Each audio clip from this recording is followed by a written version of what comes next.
Welcome to the Independent Artist Podcast, sponsored by the National Association of Independent Artists. Also sponsored by Zapplication. I'm Will Armstrong, and I'm a mixed media artist. I'm Douglas Sigworth, glassblower. Join our conversations with professional working artists. Welcome to the show, everybody. I am back from Miami, and I don't know where the hell I am, actually. Will, how are you doing? I'm doing fine. I haven't gone anywhere. I'm right here in my daughter's bedroom. My ex has been on the road with her artwork, selling down in Florida. She's been gone for a month. So my daughter's studio/room definitely looks like she's been here for a month. All right. Well, it's not a video podcast, so that's totally fine. Nor is it smell-o-vision. Thank the Lord. I need a shower. Well, you just got back from walking those dogs. Yeah. They won't be skipping around needing your attention for a little while here, so that's good news. You know, it was coldest day of the year, honestly, out there. The winds are like 30 miles an hour, and it's 15 out there. So it's like Minnesota, Wisconsin weather out there. So oh, no, don't even get me started. So listen, okay, I was in Miami yesterday morning. We drove up to Tampa. We flew home. We landed about 9 o'clock. But winter weather storm advisory, vehicles in the ditch everywhere. We couldn't even come home. So we had one more night in a hotel in Minneapolis. So, oh, man. Yeah, 30 miles from our house. Do you stay at the airport? Yep, we stayed at the airport. So we got a hotel and we got an Uber at like 5 in the morning to try and beat rush hour because we had to get home for some stuff today. Good Lord. And that was taking our lives into our own hands, I'll tell you. Why, the road's still a little treacherous? They were terrible. And the driver, I think he was kind of pissed that he accepted a job that took him way away from the airport. I mean, he had to go 30, 40 miles. So he was still going freeway speeds and we're fishtailing, and both Renee and I were thinking we were going to end up stuck in the ditch somewhere. Yeah. And then what do you do? I don't know, man. That's tough. You had stuff to get home. Do you guys ever stay down in Florida in between shows? Like, what's your next show? How long's the break? It's only a week. We're back for Gasparilla. So we have 1 weekend off. Okay. Do you guys ever stay down and do the vacation thing in between shows? It's all different because before COVID, Renee wasn't consistently on the road with me because we had children who, well, our youngest still needed her around. Right. And then right when COVID hit, he was old enough that he didn't need mom around to keep everything in line and together. So gotcha. Then, party time. She got sidelined there. So this is really kind of our first full year of everywhere we go, it's together as partnership. All right. She sick of you yet? She has every reason to be sick of me, but she hasn't shown any so indication. Do I, Renee. So do I. Okay, fine. I'll just go crawl under a rock somewhere. No. Not at all. Not at all. So you're back from Coconut Grove. It's nice to see you. How was the show? You had a pretty good weekend? Weekend was good. I have no complaints. I had a good drive. I should say I had an uneventful drive. After that last trip we did out to California, I think we banked all of the road drama for a lifetime. So, as I've said to others, don't get cocky. Yeah, right. The universe is lying in wait. Yeah, waiting to give you that 1-2 punch when you feel like you're in the clear. Well, our good friend who wasn't in the clear was Ben Fry. His van broke down in Orlando. No kidding. Yeah. Oh, did he have to rent one in Orlando to get the rest of the way? Yes. So it turns out his van is dead man walking. But yeah, he was so close and yet so far. He wasn't able to set up until the morning of the show. Oh, my God. And Brutal. It was a nightmare waiting for tow truck and getting to the bottom of what was wrong with it. But he did it. You know what, though? Also saw a really fancy bright blue ribbon in his booth by the end of the weekend, too. So with great trouble comes great reward, I guess. Yeah, it was really well-deserved. His work is just amazing. And I saw the image of the booth shot and everything with the blue ribbon. Everything show looks nice with a nice big blue ribbon on it, doesn't it? Nice shiny ribbon on it, yeah. So he did good. And I was happy to be near him and Camille, and our next door neighbors, Farhana and Rod, were just such pleasant people. Did you just name drop the show director by first name without her last? That's Camille. We had tea. No, you know that Ben has a girlfriend named Camille. I did not know she was there. Did you get to meet her? Yes. Nice. Yeah. Very cool. So as we know, our good friend in artist companies he says he never has to do this in his personal life. He never has to say me and Camille and then clarify it's not the director of Coconut Grove. It is my girlfriend, Camille. Right. But yeah, so. So that's how you got the best in show. Way to go, Ben. But, yeah, so Farhana and Rod, wonderful, kind people. We could just sit and have these awesome conversations all weekend, which we did. So that was a nice time. Excellent. I love those guys. They are up in the mountains of Virginia. Rod had such complimentary things to say about the podcast, and he did let me know, Will, that your scripts are shit. And that he does believe that I need to stop giving you all of the mean lines. That's the part I play. I'm going to break down the third wall. Well, good. Sounded like you have a nice little neighborhood there in Coconut Grove. Was it one long road this year, or did they change the layout a little bit? Layout was pretty similar. The only thing that it was fewer exhibitors. So we were more spaced out. And I think there were typically 2 rows of booths down Pan Am or Pan American? I think. Yeah. Anyway, so it was a single row down. Yeah, nope, it was good. And apparently the show was cursed by a witch. Huh. Okay. Tell me more. Well, so load-in was a little tricky. Love Camille. Name drop the show director again, if I may. Give us her last name if we're going to name drop. Let's go first and last. You want me to massacre her last name, you do? Yeah, put it on us. Okay, Camille, I apologize if I mispronounced your name. I'm going to pronounce it Camille Marchese. She's been laying out shows for Winter Park for 20-some years. So this isn't her first rodeo. But so she took over at the Grove, and the setup, there was a section of the show where the spreadsheet went haywire, and the booth numbering was wrong. You can anticipate what kind of troubles that's going to give when, the first 2 artists set up and then the other ones come and they don't have a spot, and it's Dominoes. Just chaos. Yeah. Right. On down the line. Yeah. So she did her absolute best. She understands it's a shitty situation for artists to come into, and she did her best to try and solve it and be reasonable and make accommodations. But that was a pretty hard thing at setup.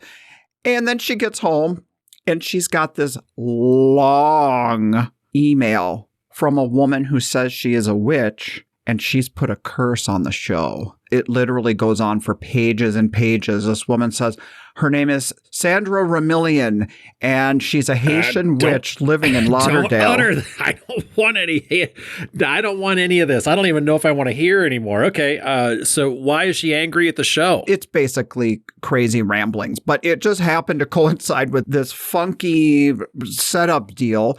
But the next day, the show opens, and things were good, and everything went off pretty flawlessly from that point on. So obviously, this is just the ramblings of insanity coming through, but it just seemed like I'm glad I wasn't there. So the Witchmaid setup goes slightly askew. A couple of the numbers that were off. Our boy Ben's van broke down, but besides that, did she make the porta-johns run out of toilet paper or the water run blood? Well, one of the problems you end up having when the people coming through the gate are higher than normal is, you start going through the vital services like toilet paper a lot faster than as planned. So yes, the sanitation services were having a little trouble keeping up with the masses, let's just say. All right, the mass of the masses. All right, sounds good. Yeah. I don't know. I wouldn't know how to run a show, but you got to have empathy for the people that do. Yeah. All I know about porta-johns is I don't want them next to my booth. For sure. And no, they were placed in their normal spots. That was all fine. You need to have a cool, level-headed director who problems are going to happen, and you just have to deal with them head on. You're going to know that people are going to be mad that there's no toilet paper in the porta-johns, or you're going to know that some mistake is going to happen, and you've got to put out a lot of fires. And one big fire that got put out at the Grove this weekend, which people are talking about online, is there was an artist who wasn't in his booth selling his own work. He was at another show with a rep in the booth, and So he was double dipping. He got busted double dipping. Yep, he got sent packing. I was talking to my wife earlier today, and that's what happens when you have cheaters and you have people behind the scenes that may not speak up, but they're going to be upset about the things going forward. It's like, I know jewelers who import their stuff and it just hasn't really been proven. You've got people who are double dipping and trying to show at Naples and at Coconut Grove. You have watercolor or oil artists who are jurying in under digital. It's all a short-sighted business model, and it had me thinking, the burden of doing that is that a lot of those guys just don't have any friends. Like, they can't be honest with other people. You know, you can't really tell people what you're doing. You're not going to be like if I crushed it at Fall Bayou, and you and I are friends, and we got to talk about it. I just had another big sale from that. And it's like, okay, my business model is all on the up and up. So I don't have to hide anything from my friends. Yeah. And I get to actually have friends and be honest with them. So you're not constantly covering your lies. They have to operate like an island, keep all the stories straight so they don't get out. And it's just exhausting. You know, you have people backstage rooting for you to fail constantly. And that guy that and I don't want to mention him by name, but the guy that got booted from the Grove is apparently busy at work scrubbing his show schedule from his website, and he's gotten himself in trouble. So he's in the soup. He's in the soup, and it was caused by himself. It's like the rules are clear. No double dipping. Don't send reps. So you got busted. Don't act like you're not doing it or you haven't ever done it or whatever. It happened, and don't frickin' do it. And understand that people are going to be pissed at you when you do. Or not give a rip if you fall, you know? Yeah, right. I mean, I don't know what the guy's situation is. We walk a mile in each other's shoes, and who knows what has pushed this guy to the brink. But if, you know, on the front page, it just seems like greed, you know? Yeah. You look at it by the surface value, it's like, oh, well, it's just greedy, and you're trying to do more, and that's not what this business is about. It's about the personal connections that we make with our clientele, and you can't do that with a rep. And cheater's going to go. Yep. They got to go down. Sorry. Yep. So, and I think it brings up good conversations. I mean, it showed that we had a director who was willing to follow their rules. There are a lot of directors who are afraid of that confrontation, afraid of backlash, afraid of what if they get it wrong. And how can we create systems that can make it a little easier for these directors? And it's a good conversation that's going on the NAIA forum. So anyone who wants to jump on Facebook and read and participate and jump in on that, I think it's a good conversation moving forward on how to tackle this problem. Yeah, it's a great conversation. And I think it's kind of funny because right now you have two kinds of artists. You have, well, right here on the podcast, you got my boy Douglas, who is headed out down south with his lovely wife Renee to sell the work that they've been cranking out all winter, and they are just knee deep in art shows and production and doing the thing. Then you have artists like me who are trying to make work in the studio, who don't have a show until March or April, who have a little bit of time on their hands. So it's interesting to see, like, the Facebook, it starts spiking in the red like this time of year when people aren't quite out on the shows. Oh. And so the people that are... Because they got the time on their hands. And they got time on their hands to get a little shitty and dig down deep. And it's like, you know what? I'm going to be the one that makes a stand. So you're seeing some people make some stands and get some work done to kind of weed out some of the cheaters. And nobody likes cheaters. I just want to say that you having that time on your hands, you did a really good thing with helping an emerging kind of a brand new artist at the Grove get their feet wet and have a successful first event at a good show like that. So, you know, I appreciate you bringing that up. And I do have a lot of plans with the NAIA with the Emerging Artists Program. The Emerging Artists Program is not in the future going to look like Will holds your hand through the entire show process and tells you how to rent pro panels and tells you how many zip ties you're going to need. Hey, everybody, Will is going to read the packets for you and tell you exactly what's in the packet. I am not. But, you know, we talked about Camille a little bit, and we're pumping her up because she just had a great first Grove. You know, it's not her first rodeo, but she really cared about this kid, and he got juried into the show, and he'd never even been to an art show. So It's not always going to be ground up. Mm-hmm. You know, I mean, it's not always going to be like, well, here's a picture of an art show. But that's the way this guy was, and from all tell, he had a really good weekend. So, well, that's good. Yeah. I mean, you helped get him the foundational tools, you know, the display, and get him set up and give him the tips that he might need, and then he could make the rest of it happen. So yeah, that's really great. I mean, I'm really happy you did that. Well, I mean, it's about the next generation and trying to keep the wheels on our industry, because I want to keep doing this probably for another 20 years. You've been doing this for a while. We've seen shows come and go. We've seen shows that don't want to do it anymore.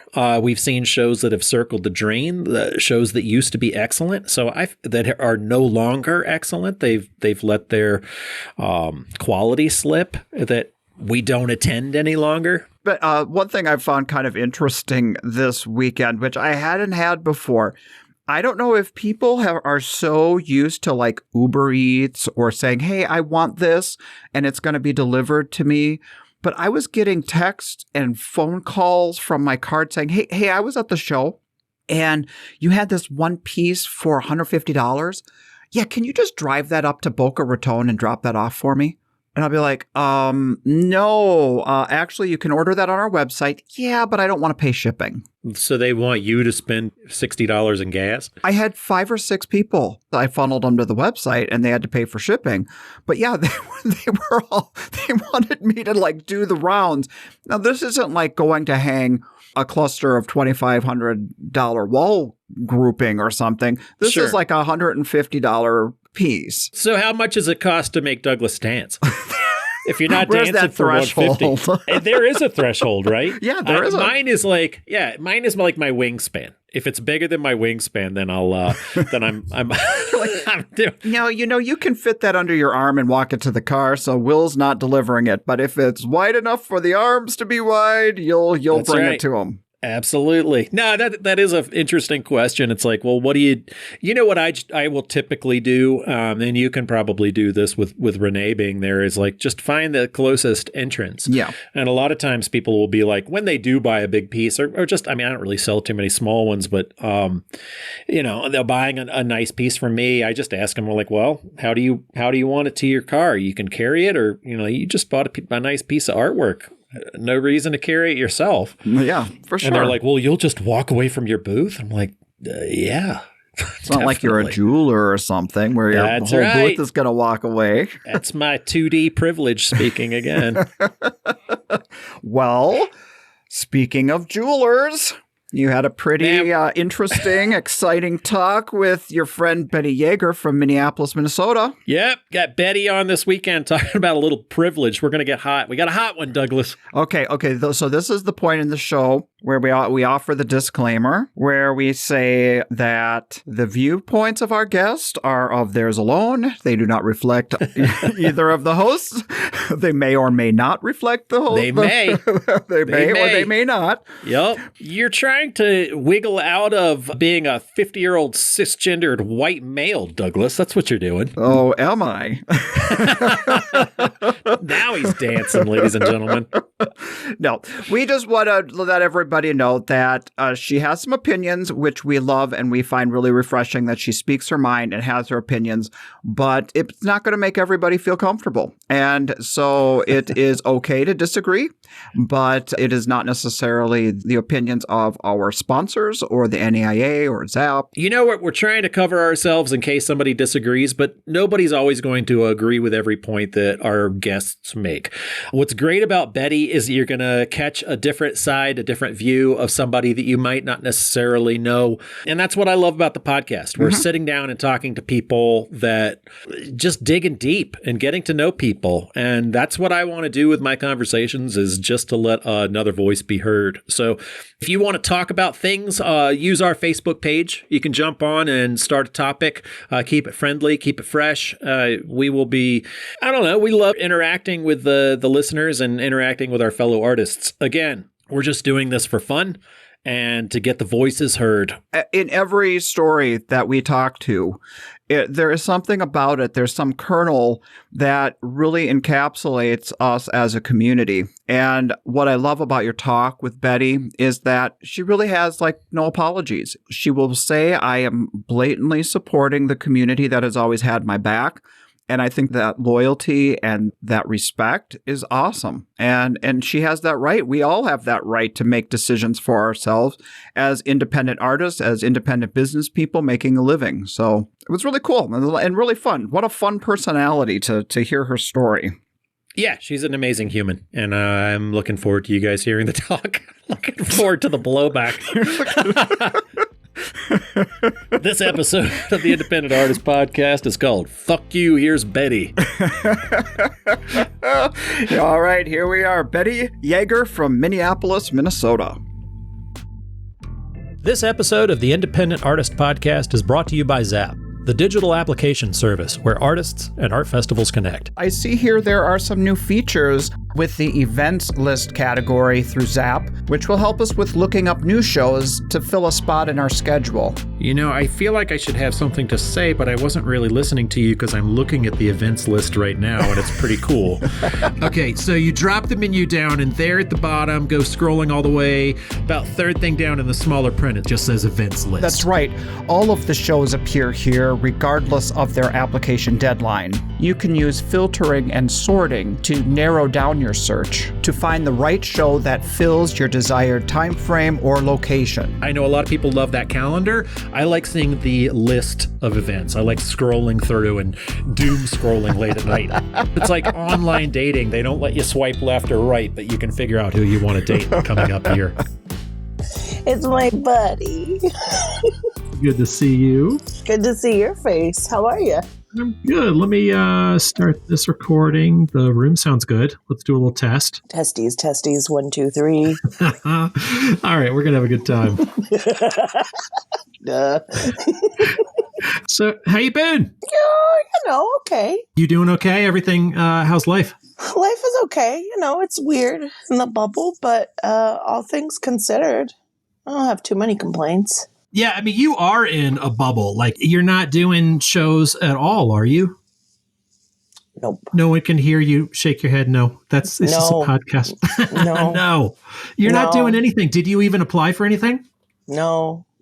Yeah. Are you bummed about that? Yeah. I mean, you can still apply to some shit.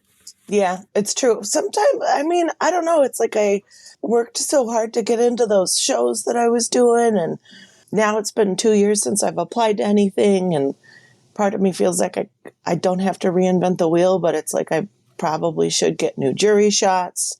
Sure. I should probably be applying with things that haven't sold. Do you really think that's the case? I don't know. I feel like I finally got a good photographer, and I finally got good images, but those pieces are God knows where anymore. Right. Some of them are completely gone. Just poof. Who knows? Walked away. Bye. Like, what I love about you is, like, I remember, well, we first met, but then I knew you were at ACC Baltimore, and I was there helping my wife, Susan Elnora Jewelry, set her work up. And Susie just looks her head up. And she goes, "Betty's here." And I was like, "What?" And I'm like, she goes, "Shh, listen." And then we listen. And that's what we heard, like 3 aisles over. I'm like, Betty's coming. And then it was like a thunderstorm. It got a little louder. And I'm like, oh, yeah, here she comes. It's coming. And you're a force. I mean, and that's the thing. You're a social force, too. And so it kind of freaks me out that you're not out there doing shows. You've totally reinvented yourself as far as who you sell to and how do you do it. How to get the goods. Yeah. But you don't seem to be having any trouble. Nah. My people know where to find me. They know how to find me. How'd you do it? I think it's because I only sold in person once upon a time. I don't have a website. My website's a Tumblr that I haven't touched in 2 years, maybe. I think the other day somebody was like, "Yeah, your website's not working." And I'm like, "What website?" Right. There's a reason that's not working. It doesn't exist. It's basically a page with my contact info. I think that putting myself in that position once upon a time when I was doing shows has only helped me make a little scratch. I never wanted a website. where you could just go and see my entire collection of work. Yeah. I didn't even know how to ship shit before the pandemic. So I told everyone that I only shipped through FedEx as a deterrent because it would cost them $96 to have something shipped. Nice. 2 states over. That's not the case anymore. Thank you, No. USPS. You have not lost any of my packages, and I love you. Not yet. Right? Don't get cocky. Man, I know, but that's what I love about you too. It's like there's something very kind of punk rock, rock and roll about your work, about your imaging, about the way you go about your business. And what I think is cool about that is that you refuse to kind of change that, even though you've had to change your business model. Yeah. I've always kind of done what I wanted. You could probably ask Susie to attest to that because she's known me for almost 20 years. Right. And, you know, it's like if you want a boogie, you got to pay the band. But I'm the band and I'm the boogie machine. So, like, it's not going to be hard to title this episode.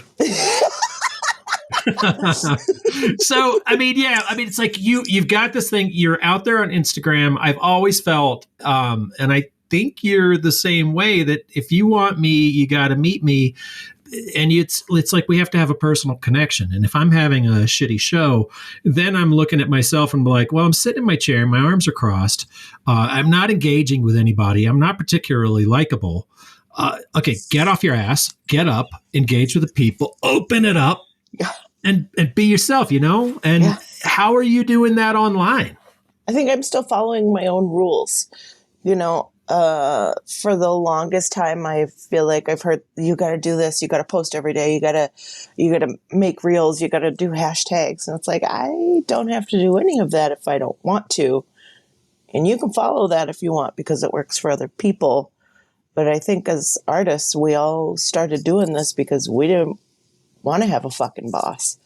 We don't want to have somebody telling us what to do, when to do it, and what pot to shit in. And I still, that whole thing of you got an audience, fall and let them catch you. Right. And that continues to work. And, you know, I don't make normal shit and I don't work with normal people. And I've always had that freak flag flying pretty high. And I think it just got a little higher. You definitely have, and that's what I love about you, and that's what I loved about you immediately when I met you. And it's like it took you about 20 minutes, I feel like, when you came on the art show scene before people really knew you and were like, oh my God, do you know Betty Jäger? I'm like, yeah, I know Betty Jäger. And that's what I miss. Like, you're kind of a younger, up and coming badass, and then all of a sudden you're not doing it anymore. It's like, do you think you'll get back to it, or are you just enjoying what you're... Oh, absolutely. I hate this shit. I hate being by myself. I don't have an audience. It's like, you know, we make this cool stuff and that in-person banter, learning about new people and learning about new experiences and being able to share your stories with people and see where you have similar landing points or touch points. I miss human beings. I miss my friends. I mean, I went to Des Moines and I didn't tell anyone because I just wanted to see my friends and get some fucking hugs. That was amazing. You came down from the Twin Cities area. You're up, your studio's up there, and you dropped down to Des Moines for the day. And I think you just did a one, like, down and back. You didn't even hang and party with us later, did you? I didn't. Part of it was like, I don't know if I have become such a Luddite and such a homebody. I didn't know what would happen to me when I got around a bunch of people. Like, pandemic, yes, but also as a single human being who's like 3 really close friends moved away during the pandemic. Like, I didn't know if I still had it, and I didn't know if I still wanted to be around that many people, because doing an art fair is, that's a lot of people. That's not just like 4 people rolling through my studio in a 4-hour time period. I miss shows. I miss my friends. I miss meeting new people. I miss learning new stuff. How'd that feel for you? Was it weird? Was it like get back into the public and walk in the street? And because Des Moines don't give a shit about the masks outside and anything else, because it was like, it's like no pandemic. Des Moines was on. No rules, no regulations. Just kind of raw dogging it. It was Des Moines. Right. I think that's their new city motto, actually. Get down 35 and raw dog it in Des Moines. I never even applied to the Des Moines show because I didn't have like a quote unquote professional tent. So I was like, maybe one day I'll go visit it and see what it's all about. Susie showed up in an Easy Up, I think, and they moved her to a rental. But they're particular. Those Des Moines storms are no joke. I mean, storms are no joke, and I think they're only getting worse. But it's not like I'm coming in hot with a Walmart tent. I mean, I've done these shows a million times, and I do it as safe as possible. Yeah. And when I have to set up my jewelry and it takes me 3 hours in the morning to do that and an hour to put it away at night, the last thing I want to do is spend an extra 3 hours putting up a fucking tent. Yep. I hear you. But you're safe. You're out there. And if the weather wants you, the weather takes you. Yeah, right. Wind. Now, this one thing I don't miss is fucking wind. Wind can eat my ass. I used to love wind. I used to love sitting up, and now it gives me heart palpitations. I'm like, oh God. And at our age, we don't need any more of that shit. No, we don't, right? I had this one. I'll tell you a quick story. I don't want to make it about me. This one's about you, but I was doing Greenville Artisphere, and I was up at the top of the hill, and I was between two buildings, so it was creating a wind tunnel anyway. And then when a storm came through, it forced through the wind, and I'm hanging my big dumb ass off the top of the tent, and I'm going like Captain Ahab, you want me, you fucking take me, and I'm screaming against the wind, and it's like everything's cutting in. I look behind me, there's a burger joint, and if I let go of the tent, it's going to go right into the porch where all these 50 people are hanging, and I'm never going to be able to work again because I'm going to be sued. And I'm sitting there hanging, and I realize like the storm is over just as quick as it began, and I realize that only me was affected. So I'm just hanging on this tent like a maniac screaming, and everybody else is like, what's his fucking problem? What is his problem? It's a little drizzle. What you got in your coffee, Mr. Armstrong? That's right. People ask it, man. Hey, speaking of what's in your coffee, this is how I picture you working. You got a joint in the corner of your mouth. You're squinting against the smoke. You got a hammer in your hand, and you're just like, fucking let's go. Just bang. She's like, yeah, I worked with her. That's good. How's the weed work for you in your working process? I know you're a fan. Fantastically. Yeah. I got a bunch of different strains that do a bunch of different shit for me. I got some edibles. I do not drink when I am making jewelry. I did it once on accident and I have permanent nerve damage in my thumb. I don't even drink that much anymore because it was such a social activity, but weed keeps me steady. I don't know how my hands are so steady with how much coffee I drink. Yeah. It's great. It's not like it's doing the work for me. I'm an occasional smoker, very rarely. And I remember you passed something on to me at one show, and I went out on the back porch and I smoked it, and I did not sleep that night. I was like, my head was going a million miles an hour. I feel like I was hanging out with Snoop Dogg and Willie Nelson. And I just was like, Jesus Christ. I can't. What the fuck was that? I gotta remember that my strains are very strong. Yeah. Warner brother. What's really happening? Sorry about that. I'm so sorry. Not at all. But it made me aware of the fact that, I'm not sitting around with my friends playing music and hanging out and just whatever. This is a different thing. Like, what are you smoking, Betty? A steady strain of Stativa when I'm at the studio. Really, I think I probably have a very special pH in my body of ADD, ADHD, little seasonal depression. Right. I don't mean to laugh. I'm totally with you. No, everyone's got their different shit, man. Yeah. Western medicine's never done a damn thing for me except for get me high in the way that I don't want to. Yep. And growing up in Washington State, I think the THC might have just been in my bloodstream. And, it might have been. I don't really do anything else. Every once in a while, I'll have a little shot of whiskey. Sure. But that Stativa is an active ingredient, right? Is that like... So you got two different strains of weed. You got Stativa, which is a little more active, and then you got indica, which means into couch, which probably puts most folks to sleep or relaxes them. I drink coffee. Yeah. I mean, I've always kept weird hours, and I've finally come to a point where I'm like, I should have no shame about getting up at noon or 1 and just fucking keeping those wheels turning until 2 or 3 in the morning. There's something about the nighttime that feels like the right time for me to be creating. Almost like I'm like a magic jewelry gremlin, just like stoking the fire all night long. Rumpelstiltskin, and you wake up in the morning and you got a pile of jewels. Pretty much. Sometimes that does happen. I'll work through the night and go home because I'm tired and come back and be like, who made this? That's amazing. See, like I have to stop. Like I think I am the weirdo, and I've mentioned this before, but I work banker's hours, and I don't know what that's about, but like that's when I feel my most productive. And then like I am just this weird 9 to 5 guy, and that's like that kind of fits the model, I guess, for me. But I just do it. I don't and think then that's the light, so weird. Yeah, but the light affects me too, and I hope it doesn't you. But like that, I can't work late at night. Really, the light changes. I don't like that. I prefer more the natural light for finishing, and I don't know, it's tough. There's definitely like, do I have any rules? I tend to not set diamonds at nighttime because the daylight is much better, so you can really see like what the stones are doing. And I also tend to not work on customers' jewelry late at night in case something wild happens. So like custom stuff?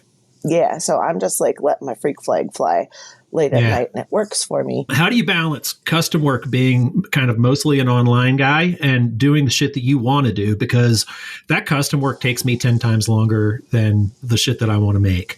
Yeah, or even the perception of it, like, oh God, I got to do this stuff. And I think about it for a month, and I think about how hard it's going to be, and then I do it, and it takes me an hour. And I'm like, what are you fucking around for? Like, but that's work. You were working, right? It's all work. I mean, it's all work. That whole like, do something you love and it never feels like a day of work. That's bullshit. But also, that's bullshit. I love what I do, and I think at this point I can confess that it does come pretty naturally, getting weird and trying stuff. Someone recently told me that I have a gift, and that is not being afraid of fucking up. Like that is a gift. I'm like, I don't care. Like, as long as I'm not melting down the same thing in the same way, as long as I learn from each mistake, I'm not scared of making mistakes. I'm not scared of losing time. Materials is a different thing. If I break a 1 carat diamond. Well, yeah.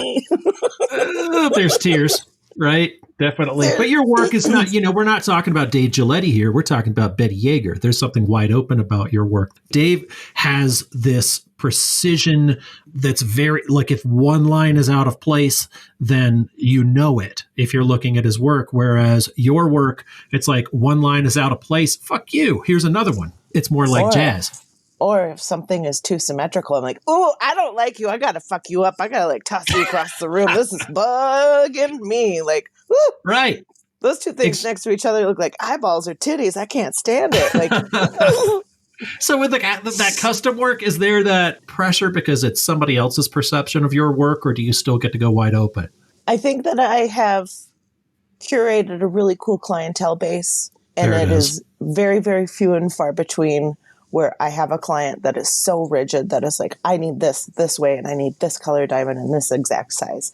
And I think that I have taken so much time in finding my people and having conversations with them before starting the project where I can say, hey, this is a really good idea. I want to make sure that you're not concrete on having this 90-degree angle here. And if you just give me a little artistic freedom, I promise I won't make something that sucks. That's amazing. Like, standing in front of my work, people can see what I do. They can kind of see that there's no actual formula to it. And if you try and put me in a box, it's not going to work. No, that's not going to go well for anybody. So let's talk about your people. You're mostly online now. Is it mostly just Instagram? Yeah, I sell on Instagram through my stories about once a month or so. Some things happened to me in my formative years of working with Susie at Studio Vincent, where I saw a couple of really talented artists at the beginning of the internet get totally ripped off. Like, I saw a company be like, we're going to do this great thing. We're going to put everything online in a shopping cart and you can just push buttons. And someone copied all their designs, mass manufactured them in China, and made cheap, shitty replicas. That was the early 2000s. Yeah, brutal. And that scared the shit out of me. Not like I'm so cool, everyone's going to copy me, but more so like, I don't want one of my clients wearing my rings, going out into public and seeing someone with a cheap replica of it. Yeah. And so that's one of the reasons why I don't want a website with, I mean, it would be like, for me, it would be like standing naked in front of a bunch of straight white cis people. I don't want it all out there dangling in the wind. Yeah, I hear you. So okay, but you're putting it out on Instagram and you're doing your stories. Mm-hmm. Yep. Are these people that found you on Instagram, or are they people that met you in person? You kind of cultivate relationships and then they follow you through Instagram. Yes. Got it. Everything all the time. A little bit of both. Also, I feel like something I've always said and I've always believed is I get my best clients through my best clients. I've never really spent a dime on advertisements. And so if I have a good client, I will treat them well. I will make sure they get the really good shit or first dibs on a new batch of diamonds. I'm not talking discounts, but like cultivating a relationship. And when I send them a package, be like, hey, there's like 3 business cards in there. If you don't mind putting one in your wallet, because you obviously really dig my shit and you're going to tell your mail person or your sister-in-law or some stranger on the street that's like, what the fuck is that? Right on. Yeah. Who made so this is why I wanted to talk to you too about this, because like there's no set way. I mean, you could do the Betty way. You got enough work. You're turning shit down. You're turning down the custom work. My customs have been closed for 8 months. Amazing. And they're not really closed though, right? Can I eke through? You know, a cute queer person is like, hey, I want to propose to my sweetie. And I'm like, fuck yeah, straight people out of the way. You get what you want already. Sorry. You always tag your stuff. Not at all. Never. You don't apologize. You always tag yourself queer artist. Why is that important? Taking care of a community that's always been pushed to the side. Taking care of our own. I don't know. I'm the fucking boss. I think that visibility is really important. I think taking care of the community that's always taking care of me is really important. And also maybe to keep my DMs free and clear of people being like, hey. Hello, ladies. Hey, yeah, don't fucking call me a lady. I got your lady right here. Like, right. Yeah, but inclusivity is super important to you, and it is on a broader scale. And it's like, here I am doing the podcast. You know, Douglas and I were born one day apart in 1970. We found that out later. So here we are, a couple of 51-year-old white dudes making our art, and we want to be more inclusive. What do we do to make things a little bit more inclusive too? You learn, you read some books, you get the access to the same shit I do. That's why when people are like, how do you learn that? It's like, open your fucking ears and pay attention to what's going on, and you decide what's important in your world, and you decide how you're going to include other people and make sure that Black people and brown people and queer people and trans people and ace people have a space in what you're doing, instead of catering to an audience that has always been catered to. The world is run by rich, white, straight, cisgendered dudes, and their time is fucking up. They've had their spotlight. And if one aging, queer, cisgendered woman, that be me, can make people feel a little more special in this fucked up world, I'm going to do it. I'm going to go out of my way to make sure that, you know, their light's a little brighter. They got a safe space, even if it is on the internet. Like, whatever. We make our own rules. I feel like my parents always taught me rule number 1, don't be an asshole.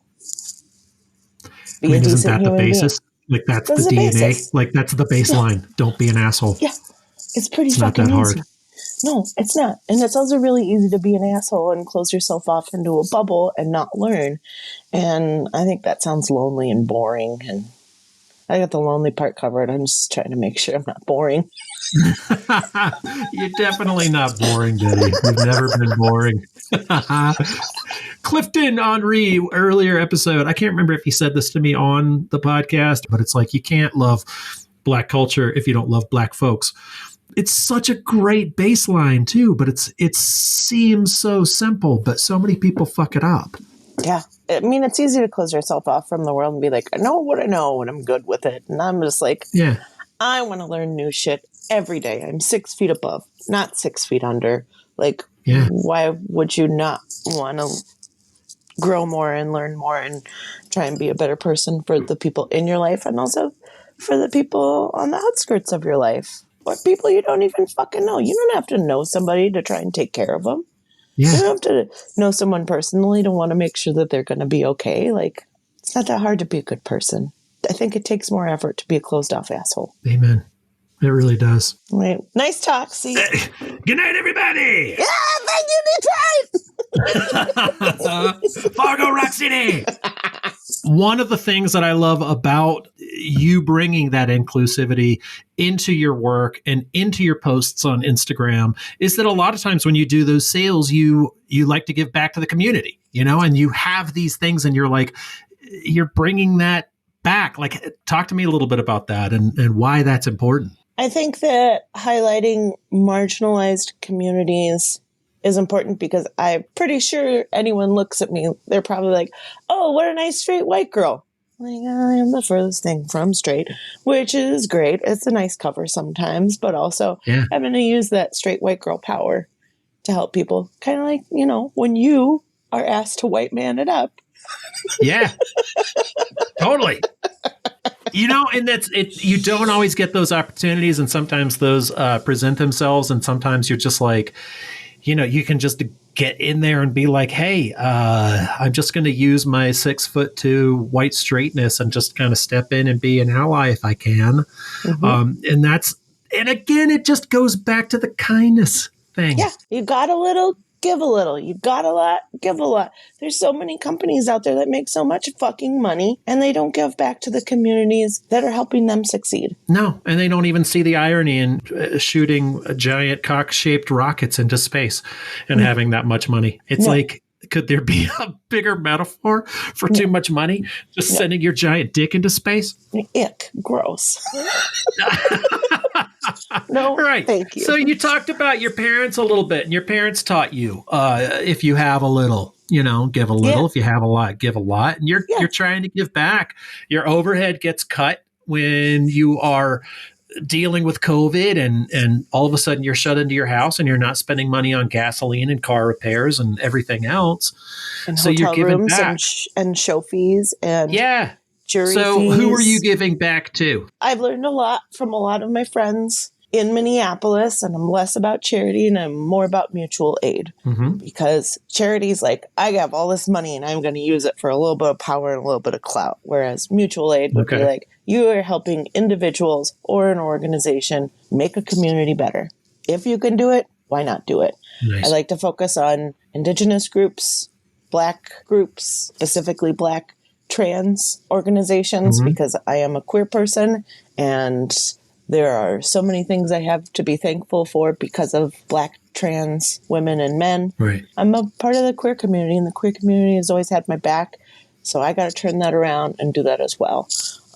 Growing up in the Pacific Northwest, a lot of my inspiration and friends and family, not blood family, is Indigenous. And like the Indigenous culture is something that's a part of my upbringing, even though I am totally white.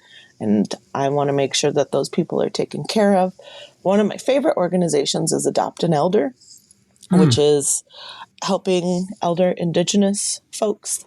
They have done a lot of work in helping those artists get their art out into the public, and they do it for free. So you've got a tradition of making rugs that's about as old as dirt. Yeah. And they help these communities get their art into the eyes of more people. They also help them hold on to their tradition a little bit longer. And I think that's really important. Yeah, that's incredible. Yeah, I feel like marginalized communities need our help. I just want to help people. But also, if I can inspire someone else to be a little less selfish and a little more looking out for the people that have inspired them, loved them, taught them, support them, why the fuck not? It's like, everyone learns in a different way in a different capacity. And I think when you see someone else doing something that is good, that it resonates with those good human beings, and maybe it'll catch like wildfire. And if not, maybe I can just give some money to some people who could really benefit from it. Right. And it definitely sticks out in my mind because whenever, I follow you on your Instagram and I look at your stories and I always see that you're giving back to things that are precious and special to you. And it does inspire. I don't want to just take through my work and just go into these communities and take. And it's cool to try to, try to connect on a deeper level with the humans. Like, I'm just gonna get pissed and salty for a minute here. Like when Jazz Fest was canceled. Yeah. And then, I don't know, hurricane came through. And I saw online a lot of artists were like, Jazz Fest is canceled. Woo, woo, woo, woo, woo. How about you take that fucking booth fee and you donate it to a mutual aid in Louisiana for people who have been helping you make so much fucking money at that festival? Like, do you know how far that's going to go to get people a generator so they can live in a house with lights? So the refrigerator can work? Like, we should be giving back to these communities that we just like float through once a year. Right. Besides the whole like, well, we're going and we're spending money for an Airbnb or we're going to restaurants. It's like, we can be a little bigger than that and we can give back to the communities that make our job a job. Yeah. What about the communities that are just filled with rich assholes, though? Can we just take from them? Fuck them. Yeah. Okay. Oh, I charge them extra. Yeah, no discount. Republican tax, old white guy tax, weird glasses tax. You got your gun showing tax. Go fuck yourself. I'm going to take your money and you're going to love it. You're going to come back for more. Goddamn right. All right. So let's talk about activism here and what you lived with through COVID. You were on kind of ground zero of George Floyd. And I mean, it's not even too far from where you work. Oh, it's like a half a mile from my house. Yeah. I mean, you were in the shit. So talk to me a little bit about that. It was pretty wild. Yeah. I was very tense. I mean, I'd never seen so many fucking guns in my entire life. And it wasn't the citizens. It was the fucking National Guard coming in, not wearing masks, and fucking up our city and scaring everyone with political shenanigans. I don't know. I feel like I was on an accelerated learning track. Yeah. I think what wasn't shown nationally, internationally, is the way that the community took care of their own and also didn't take any shit. Right. St. Paul Police Department, Minneapolis Police Department is one of the most dangerous organizations in the nation. They've killed so many black and brown people with zero regard for their life and zero regard for their responsibility. And I got a lot to say about that. Bring it on. There's like unmarked vehicles pulling over in neighborhoods, getting out of their cars, shooting guns into the air, and leaving. And those individuals were later found out to be police officers and people who work for the sheriff's department. It's just a bunch of shit. It is wild, and I wish that I could say that so much has changed. We're still not being heard. Black men are still being murdered by the police department here in Minneapolis. I mean, I'll say that that's part of my privilege with that. I will definitely say that as far as like the education goes, because, I only know them through Susie and through you, but I follow Sweeney Brown on social and was remembering when they were having issues with the police. I mean, I respect what they have to say online. And so I'm watching and I'm looking, but I was also like, this is totally my privilege because they're sitting there saying how much they hate the police. And I'm sitting there going, oh, what's wrong with the police? What's wrong with the police? They've only helped me because you're a white guy. Yeah, sure. Look at the outfit you get to wear. Yeah. The police department was started many, many moons ago to catch slaves. It is an organization that is built on racism and power exchange, and it hasn't changed. I have called the cops once in my entire life. I still kind of regret it, but also someone was trying to run me over with their car and they stole my credit card, blah, blah, blah. Yeah. Other than that, no. Okay. No.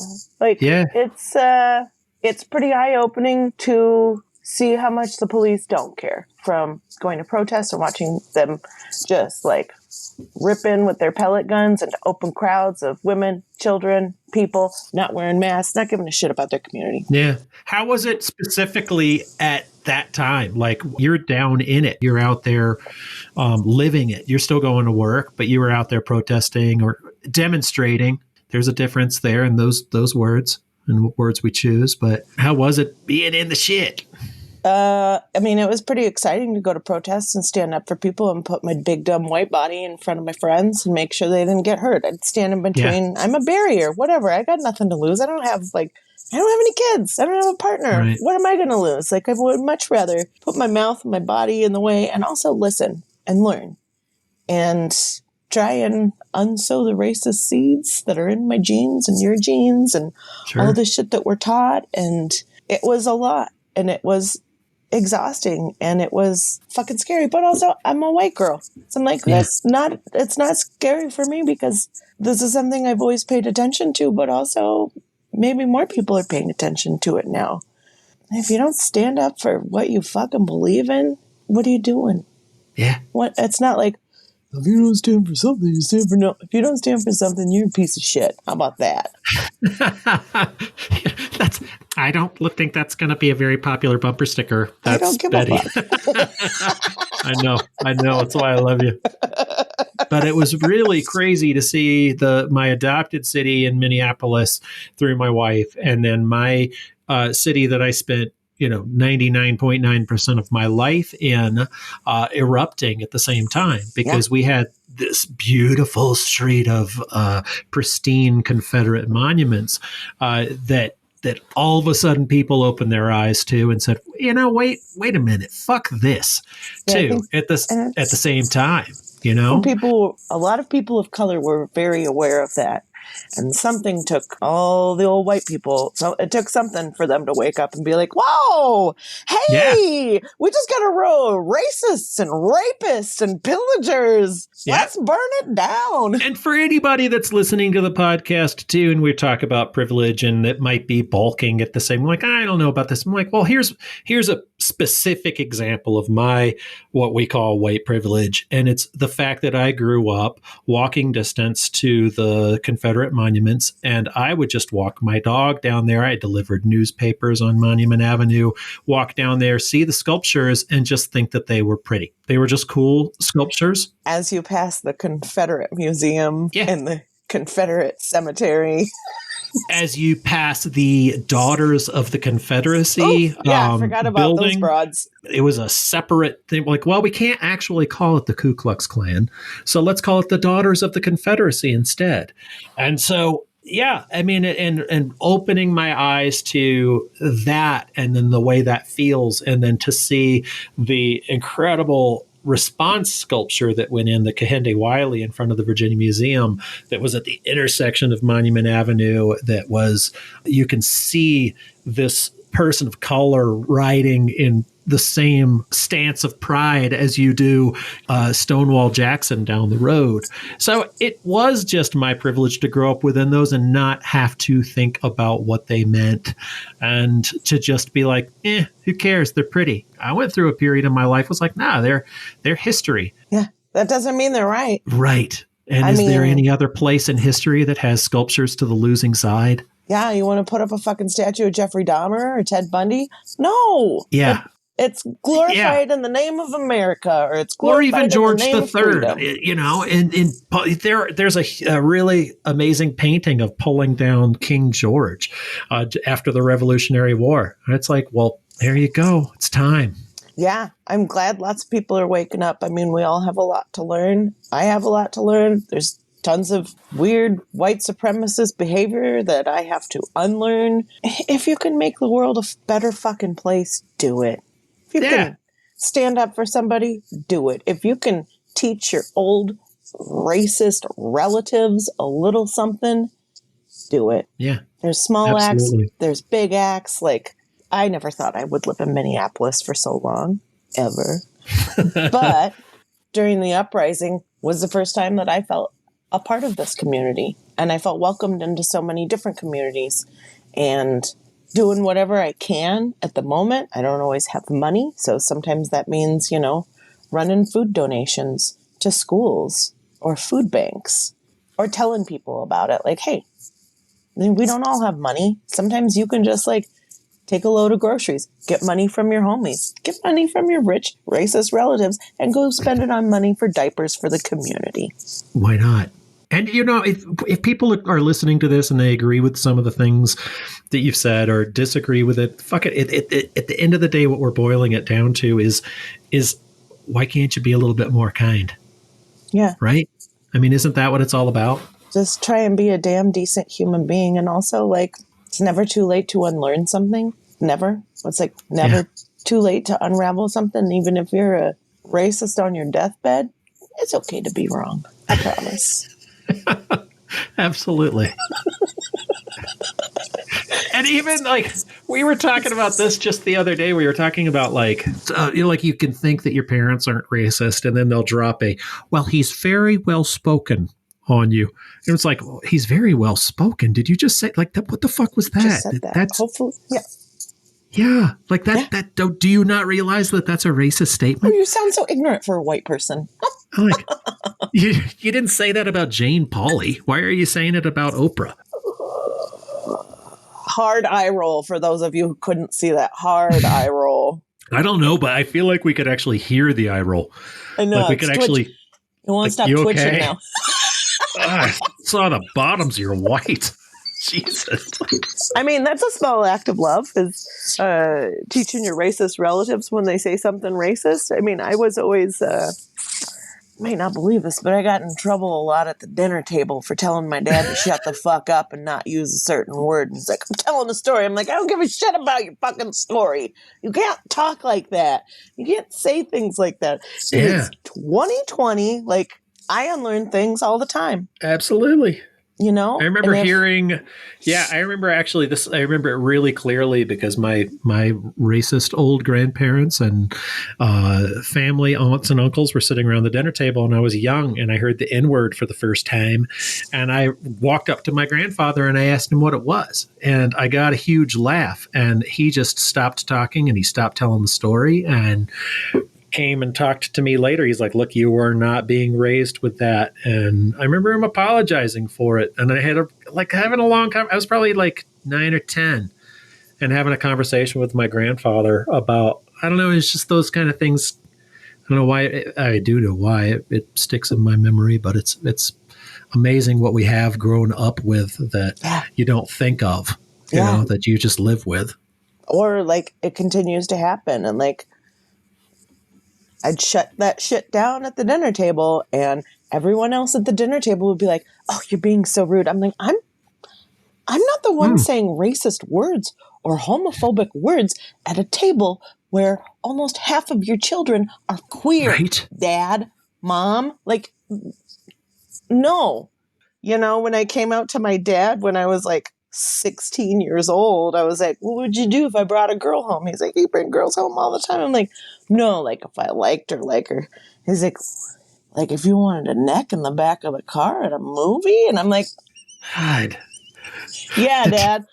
He goes, well, that depends. Is that on what? He goes, well, I don't really care who you date. You could date a man, you could date a woman, you could date a trans person. He didn't use those words, but we're just going to go with it. Sure. You could date black, brown, yellow, purple, I don't care. As long as they got a boat. As long as they got a boat? He's like, you can marry whoever you want, baby. As long as they take me fishing? Right. My dad's a fisherman. He's just like, he loves fishing. He's never done it for a living. He's done it to feed his family. He's done it for fun. You know what? You can find common ground. Sometimes it's fishing, I guess, right? I know. And I'm like, well, what kind of boat, Dad? I got to make sure that. He's like, I don't give a fuck. It could be a rowboat. It could be a canoe or a kayak. Shit. It could be a blow up Coleman raft from Target. I don't care. As long as they got a boat. That's okay, which was, pretty different from how my brother's coming out was. And I'm like, Dad, did you forget that conversation? Because it's still true. Like, I was very young when I knew. It wasn't a fun teenage life, let me tell you. Oof. But I bet. Did he come out when you were much younger, like when you're like high school age, or? Yeah, to my parents. Well, to my dad, not to my mom. She couldn't. She's got so many weird, deeply rooted things that she learned from her mother that she hasn't unlearned, just like many of our parents from different generations. But like, I don't know, I've always been a fucking weirdo. I've always been queer. When I was in high school, I got called all the bad names in the world. Dyke, queer, butch, cunt, you name it, it was thrown at me. And I just... Sometime I learned to be like a duck and just let it roll off my back, because we're all going to have different opinions about each other, and some are more vocal, but I don't really give a shit. I'm just going to be who I am. And if that's me all by myself in the end in a dinghy. Back to the boat. Common ground. Even if your common ground is a boat, it's got to go somewhere, right? If your common ground's on water. That's right. Oh, Jesus. I wanted to get down into it with you more than I wanted to hear about life story but your life story is interesting too. I started making jewelry at a very young age out of whatever I could get my hands on, and then realized after somebody told me I couldn't go to college because they didn't have money for it, that I could make jewelry for a living. I had always done it for myself. Right. As an outlet for my feelings, because I had a lot of feelings. Yeah. And found a school in Minneapolis in the back of a magazine. Remember magazines? Yeah. So you went to like a trade school? Yeah. I moved from Tacoma to Minneapolis to go to Minneapolis Community and Technical College. Very cool. I feel like a lot of people, it's a disregarded kind of way to earn a trade. Absolutely. I have been looked down upon in the big fancy arts community because I went to technical college. When people are like, oh, did you go to MCAD? Did you move to Minneapolis? And I'm like, fuck no. You think I got that kind of money? I think that there's this weird, don't get me wrong, education in every single different type of form and way that you get an education is extremely important. Yep. I don't think anyone should be poo-pooed for how they gained that education. No way. I realized that my parents were basically like, college is paid for. Don't worry, you go wherever you want. And then when it was my turn, youngest of four, they're like, oh, we don't have money, so you're not going to college. And I'm like, So I found a school and got a lot of jobs and packed all my shit up and took a train to Minneapolis and took a chance. And amazing. I went to MCTC because it was one of two schools in the nation that taught gemology and diamond grading. And the other school was like $65,000 a semester. And I was like, what can we do for like $2,000? What can we do for right. Yeah. How much for a snip?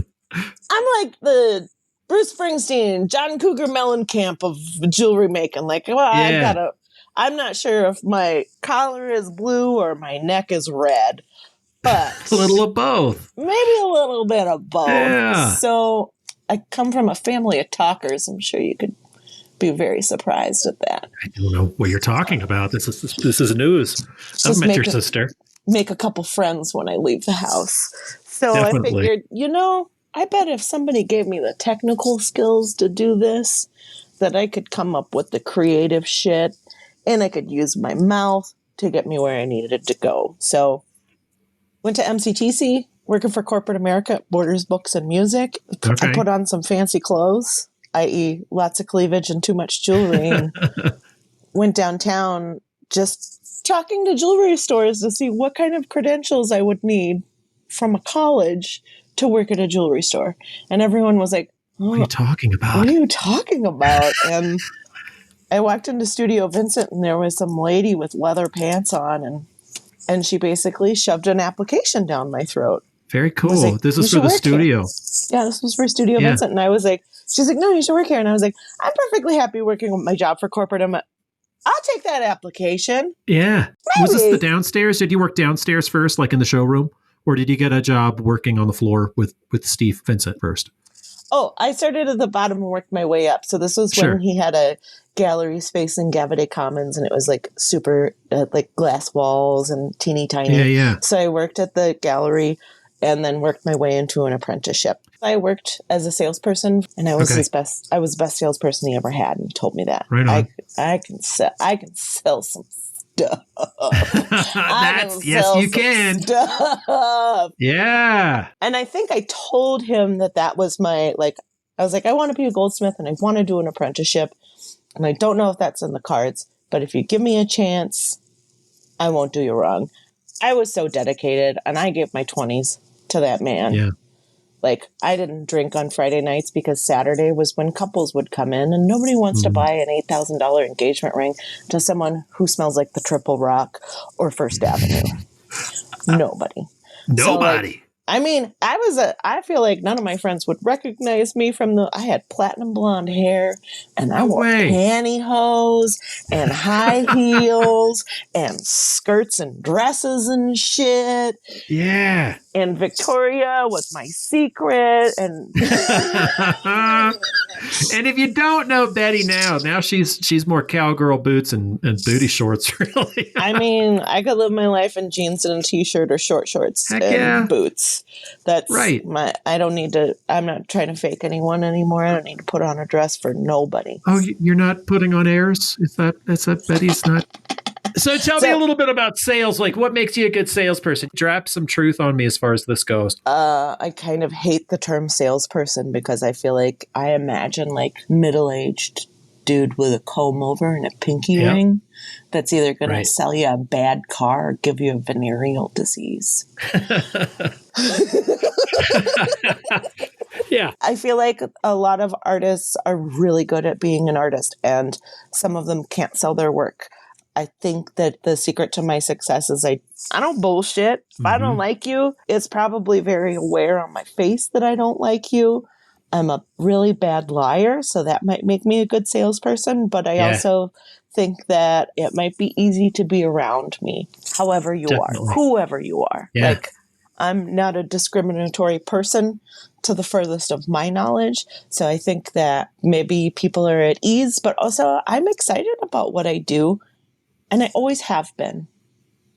And I think working at Studio Vincent as a salesperson for so long, asking people for so much money for things, got me really comfortable and being like, kind of romancing the stone. Being like, when people are like, how much is this? I'm not going to be like, this is $8,000. I'm going to be like, oh, this is made of platinum with 1.5 carat diamonds. You want to learn something cool? You should see how this fucking thing is made. You should see the hammer that you got to use to do this. Like, blah, blah, blah. I feel like I love to go on adventures, and sometimes I take people on adventures with jewelry. It's not just a piece of jewelry. Like, it's a little part of my story. And I think that excitement and that, like, hard-on for what you're doing and how you're doing it makes a really big difference to people, instead of, like, you know, my shit doesn't look like anybody else's. It's unique. Maybe I'm a little unique. I don't know. Oh, you think? Maybe a little bit? You know, I know artists that are really good at sales, like classic, almost used car sales. And I don't think they do as well as the people who are going after the honest connection. And that's what I'm trying to do. And I know that's what you do. And it's like, okay, let's tell some stories. Let's get down into it. Let's talk about who I am, who I'm trying to be. I always feel like I just have my worst show of the year is usually my first show of the year, because I just haven't really, I've forgotten how to talk to people. Yeah, you're a little squeaky. The wheels are a little squeaky. Yeah. It's like a big bottle of WD-40. Yeah, definitely. And sometimes it's a, big old bottle of Maker's Mark, but you gotta open yourself up the way you can. And it's just gonna, I don't know. I appreciate that about you, because when I did first meet you, it was definitely more of a, shit, I know you. And it's like, you just lay it all out, and it's kind of like, okay. And there's very few people I was lucky enough to meet my wife that way. And it's like this recognition. And I always say that about her. I'm like, oh shit, I think my wheels are going to fit your cogs. It's just, and it's that kind of honesty that I appreciate about you, laying it all out on the line. I just put my cards out on the table. That's why I'm not a good poker player. Somebody recently was like, what are you not good at? I'm like, drinking and lying. Those are great things not to be good at. You're good at laughing, good at connecting with people. I look like I could hold a lot of booze, but I'm a fucking lightweight. Also, I don't need liquor to have a good time. I can have a good time. No way. sober as a jaybird. Usually I'm stoned though, but I'm, I'm really surprised no one's been like, oh, for a good time call. I've called you before. Oh yeah, I've seen that number. Oh, yeah. Recognize that number looks familiar. Hey, here's something that you brought up early on in the conversation that I wanted to circle back to. You said something about not feeling ready to apply to shows because you felt like the work you had was not current. Man, is that some horse shit? Just apply. Okay. Yeah. I also feel so rusty. I mean, literally the last show I did was Baltimore 2020. I don't know. There's this weird looming, like, do I have to reinvent the wheel? Like, do I need a new display? Do I have to go buy a new tent? Do I need to make new tables? Probably not. No way. I don't know. It's like Mark Maron. I was listening to one of his comedy bits he was talking about exercise and getting back in shape and whatever. And he's like, I need to lose like whatever, blah, blah, blah. And he's like, he always tricks himself into thinking he's got to buy the magic pants or the magic shoes that are actually going to make him do the shit that he has to do. It's like, and I know a lot of artists do that with a magic booth. You know, Matthew Nafsker, he and I talk about booths and things. And I'm like, I always want to tell him, you don't need the magic booth. You don't need the new magic table. Just get out there and sell your shit. You'll be all right. I mean, you've seen my setup. My setup's like, all right, well, if somebody leans on this table, it's not going to fall over.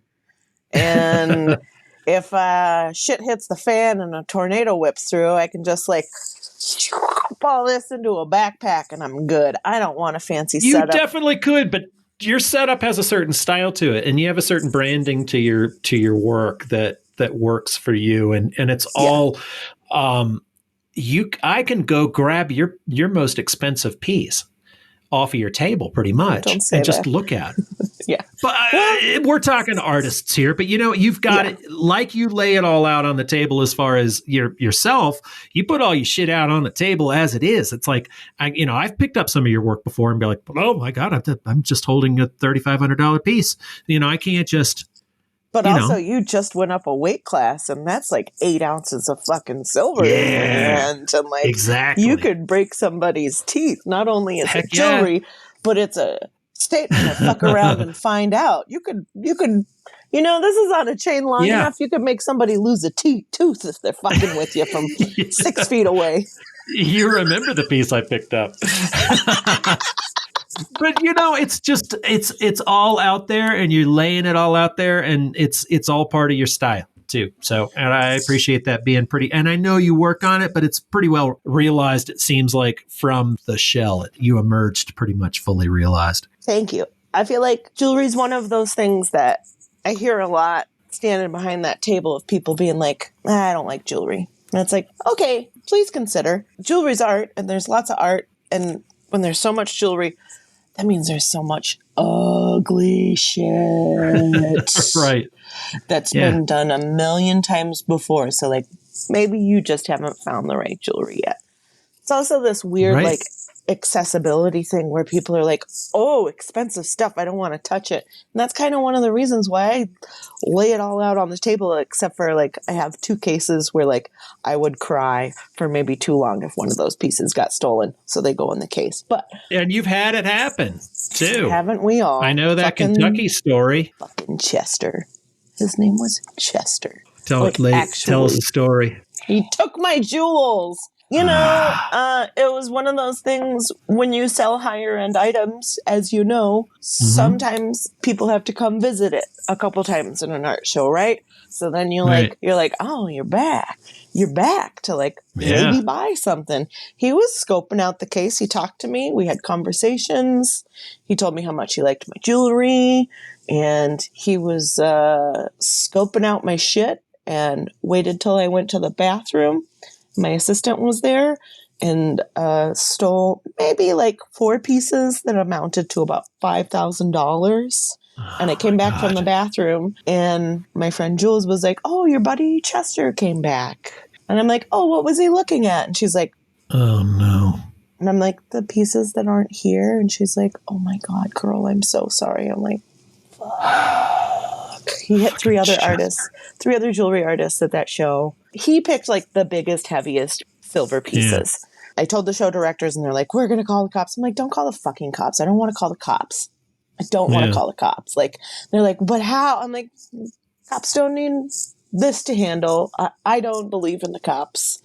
I just want my shit back. I don't want anyone to go to jail. I don't want to ruin anyone's life because they made a poor decision to fuck with the wrong bitch. Generous of you, because I sure as hell like to catch their leg outside the car door. I mean, you know, I would love to find them in person because little do they know I have a photogenic memory, and if I ever see them again, I'm not a violent person, but I am prepared, and words cut deeper and truer sometimes. Yeah. I did find out, I feel like I didn't tell anyone this, but a year after that happened, I went back to Louisville to do the same show, and I went to a gallery downtown New which is like a strip in Louisville. There's probably like 5 or 6 smaller galleries there. And this woman was like, oh, don't you just love Louisville? And everybody's just so nice and trusting. And I was like, actually, fuck no, I don't. Let me tell you. And she's like, oh, Chester. And I was like, Chester? Did she know Chester? What? She's like, older man. I was like, yeah, it looks like a short mama's boy version of Fred Armisen from SNL. And she's like, yeah.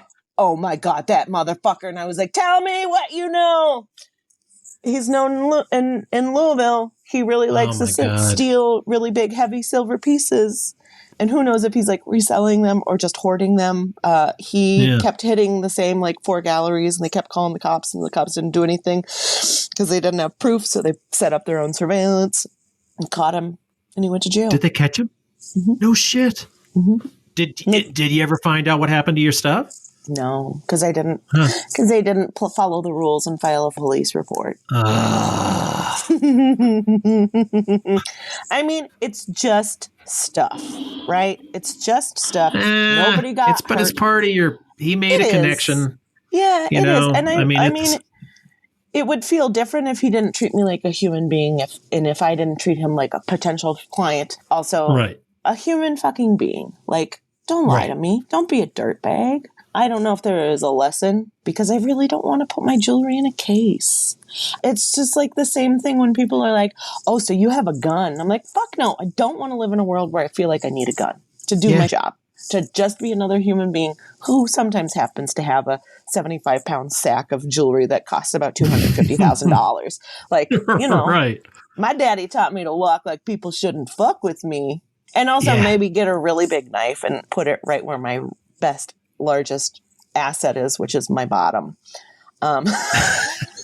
I've seen your jewels too. You can, if you're wearing any of that shit, you can stand up for yourself. I mean, part of me is like, oh, please try and steal this bag. You'll take 2 steps. I wish a bitch would. And with my 4.5 foot long legs, I'll just kick your dumb ass over and you can just turtle out. Just turtle out. I will never put my jewelry in a rolling bag because that makes it too easy. I hear you. We all hide our shit, but we got to watch out for each other. We all do different things with the baby. The baby comes with us. The books. Yeah. Can I carry your books for you? Well, we watch out for each other though. Walking pairs. We do. Also, I will put this out there. Hey, artist friends, if you are a non-jewelry artist and you have some friends that make jewelry, check in on them. See if they want an escort to their car. See if you can spare an extra 35 minutes in your day to wait till they pack up and make sure that they get to their car. I am a big girl and I can fucking take care of myself, but that does not mean I don't appreciate the company or someone looking out for me. Absolutely. And also, I totally know what you mean. I mean, also, of course you know what I mean, because you have Susan. And definitely. Oh God, I would rip someone's head off with my teeth if they ever fucked with Susie, because she's not as big and scary as me. She could be scary when she wants to, but I know what you mean. Oh, I know. Yeah. Oh, yeah. But no, that's a huge point. People talk about jewelers rolling up in their cars and they can set the show up in, a few hours without the big display, and you can roll, she's rolled in a little Volvo hatchback. People are like, oh my God, here comes a jeweler. But at the same time, you're sticking around an hour after the fact and I'm getting there 2 hours early, and I have urinary tract infections constantly because I can't just leave my fucking booth unattended. Yeah. take another break and then go talk to your jeweler neighbors and let them go to the bathroom if you're selling 2D that doesn't walk away. Or check in. You're next to a jeweler and you see they're by themselves. Be like, hey, I am here with my partner and one of us can check you out, watch you for a while or whatever. You need to take a break. Just let us know. So feel free to use the restroom or get your period because we've got your back, right? Jesus. Especially your women jeweler friends. Yeah. Next time you feel like being like, oh, you jewelers, you just roll in here and use it. Knock that shit off. Right. We are all in the same boat. We all want everyone to have a really good show. Like, I have been sized up by so many people like, oh, you're a fucking jeweler. It's like, listen, No asshole. way. How would you like to take your entire tent and your entire livelihood and pack it up and put it in a backpack and carry it around every day? Right. And maybe not go party with your friends because you got $250,000 sitting in your hotel room. Like, right. I have never personally forgotten my entire body of work in a backpack in a bar, but I know it's possible for you guys. Oh, it's not possible for me, but it's probably a reason why I don't drink so much anymore either. Yeah. Never come close, but it's like, let's all just look out for each other. When you got precious little expensive things that are sometimes heavy, I don't know. Just look out for each other. Quit giving the jewelers a hard fucking time. Yeah, absolutely. I don't give other artists a hard time for their medium. I just give them a hard time for being homophobic. Old crab apples. Like, yeah. Also, anybody out there at a show and I'm at a show and your neighbor's giving you shit, call me. I will set them straight. I'm not scared of anyone. I've done it before. Just be nice to each other. That's all that matters. And if not, call me. And I'll make them be nice. Yeah. In case you didn't know, my favorite movie is Roadhouse. So be nice. Be nice. Until it's time to not be nice. I love you, Betty. I love you too. Thanks for coming on the show. I appreciate you more than you know. I miss y'all. Give Susie a big squeeze for me, okay? I'm going to go do it right now. I love you, Betty. Thanks again. Love you too, Will. Bye. Bye. Bye. Bye. That's a different podcast ending. Awesome talk with Betty, Will. I really enjoyed what you guys had to say. Yeah, no apologies from Betty. She is who she is, and you get what you get. I like the part of her talk where she's talking about people who have lived their lives with privileges that they don't even realize that they have. You can kind of feel this sense lately with where we are. This kind of like this impatience. Everyone's so like impatient and angry. And there was a story that I wanted to share that happened this weekend at the Grove. And it involved some of our good friends of the pod, Amy Carstensen and Daphne Covington. They're packing up the show. At the end of the show, they're getting all their stuff into the van. And we look down and they're about 10, 12 booths down from us. And there is this huge altercation, this shouting match. And I see these two ladies just like hurrying and scurrying in and out of their van, just trying to like avoid this deal. Well, what happened is one of the food vendors had their food truck hooked up to their truck, and they pull right up to where Daphne and Amy are, and they want to exit where their van is at the curb. And they had just like through them? They want to just go basically drive through them, and they wanted them to move their van, and they wanted them to move now. And neither one of them want any kind of confrontation. And they were like, we just have one or two more things to throw in the van and we'll be out of the way. But this wasn't fast enough for this privileged asshole. So it just so happened right at that timing, a security guard who wasn't going to take any bullshit from anyone was there. And he said, you guys finish packing up. I've got this. And this shouting match between these two guys was intense and it was vehement. And I'm so glad that they got out of there without any fists being thrown. But nowadays, you don't know if a gun's going to get pulled, if someone's, Right. I mean, if it's going to go to blows.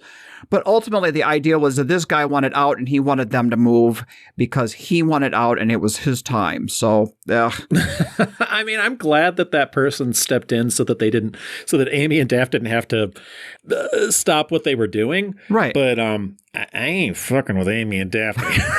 You want to stay on their good side. There's nobody I love more than those guys, but it's like, man, they can stick up for themselves. That guy was in trouble if he kept pushing it. Yeah, but I think he was really trying to throw his privilege around and just boss them the heck around. And it's just not right. It's just not right at all. So Nope. I messaged them the next day because I was wondering if we needed to go over there as, an artist community to help them out. But when I saw that the security guard was the one who was doing the yelling, I thought, okay, maybe they're not even involved. Maybe Daft and Amy aren't even involved in this deal.